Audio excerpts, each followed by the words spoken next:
Evo kako je moj cimer zaspao. Pogledajte ga samo. Zaspao kucajući poruku, hrče kokoj. Gledaj što mu žvale cure. Ja vidim povidim. Sad curi po krevetu. Vidi dole koliko para. Strašan je, kugvar pravi. Skuvaj pasulj. Juuu, gledaj. Isto curi dole. Ah,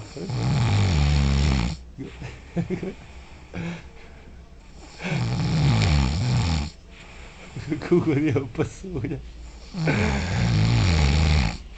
To su strašne stvari.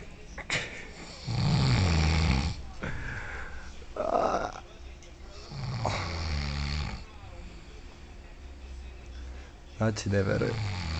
Ne verujem. Gledaj što je baricima preko ruke, strašno. Strašno stvar. Kakav kugvar. Ovim završavamo naše izlaganjem u mom cimeru s kojim spavam u istom krevetu.